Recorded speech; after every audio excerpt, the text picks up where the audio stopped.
नमस्कार। सत्यार्थ न्यूज में आपका स्वागत है। विदिशा जिले की तहसील लटेरी क्षेत्र में पिछले कई महीनों में करंट लगने से हुई मौतों के मामले में कांग्रेस ने धरना प्रदर्शन कर मुआवजे की मांग को लेकर तहसीलदार को सौंपा आवेदन।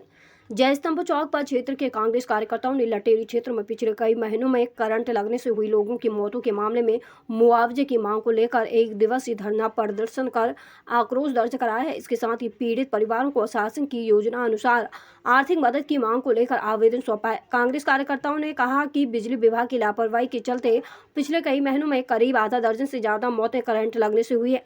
बिजली विभाग इसमें सुधार करे और शासन के नियम अनुसार पीड़ित परिवारों को आर्थिक मदद दे। विदिशा से संवाददाता जिला ब्यूरो संजीव शर्मा की रिपोर्ट। मैं बिजली विभाग की विशेष लापरवाही कहूँगा, जिसके चलते इस क्षेत्र में 7 लोगों की, जो मजदूर किसान की करंट लगने से मौत हो गई है। तो सरकार की विशेष योजनाएं हैं, बिजली विभाग के विशेष कानून हैं कि ऐसे पीड़ित परिवारों को 4 लाख रुपए दिए जाएं। जो मजदूर हैं संबल योजना से उनको 4 लाख रुपए दिए जाएं।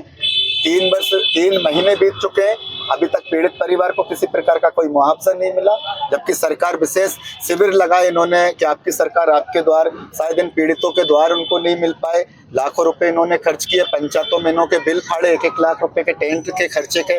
तो ये सब एक तरीके से एक प्रयोजित ढंग से भ्रष्टाचार को कैसे बढ़ाते, इस तरीके के इनके कैंपेन होते हैं और पीड़ित परिवार, जो मृतक परिवार, जो गरीब परिवार है, वो न्याय से वंचित हो जाता है और ये हवा हवाई में लोग शिविर लगा देते। तो अभी यहाँ पर पीड़ित परिवार के हमारा साथी है, ये लोग आए हुए हैं, पीछे मुमताज भाई हैं, इनका भतीजा खत्म हो गया, इकलौता कमाने वाला था, इनका दामाद था, घर में इकलौता कमाने वाला था। तो ये लोग खत्म हो गए, उनके परिवार को सरकार ने कोई योजना का लाभ क्यों नहीं दिया? जब इतनी योजना उनके फेवर में है तो अभी तक लाभ नहीं दिया। तो प्रश्न ये है कि सरकार कहाँ चूक कर रही है, कहाँ वो कैसी कमी रह रही है, कैसे, क्या बीजेपी समझा नहीं पा रही गरीब को, या न्याय नहीं दिला पा रही, या फिर वो अधिकारियों को या प्रशासन को या जो दलाल हैं वहां पर लोकल में, क्या उनको वो लोग रिश्वत नहीं दे पा रहे? उदाहरण के तौर पे फैलीराम सहरिया का भी मामला आया है कि किसी सचिव ने 20,000 रुपए की रिश्वत मांगी, वरना उसका घर एक छत अकेला रह गया है, छत नहीं डाला, 1 साल से परेशान है कि हमारा छत डलवाने के लिए पैसे दे दो।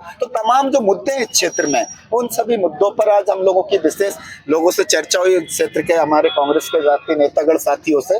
तो काफी लटेरी सिरोंज विधानसभा में भ्रष्टाचार देखने को ज्यादा मिला, समस्याओं का समाधान कम मिला और यहाँ पर बदले की भावना की राजनीति मुझे कुछ ज्यादा दिखी। तो मैं विशेष अनुरोध करता हूँ मध्य प्रदेश के मुखिया मोहन यादव जी से और देश के राष्ट्रपति जी से कि मंडला जैसे एक सहरिया, एक बैगा जनजाति को गोली मार दी वहाँ नक्सली बताकर, उस पर विशेष जांच दल गठित करें और लटेरी में जो भ्रष्टाचार हो रहा है इस पर भी कहीं ना कहीं रोक लगाएं और अपने पार्टी के विधायक जी से कहें कि काम यहाँ पीड़ितों के पक्ष में करें और उनका सहयोग करें कैसे भी करके।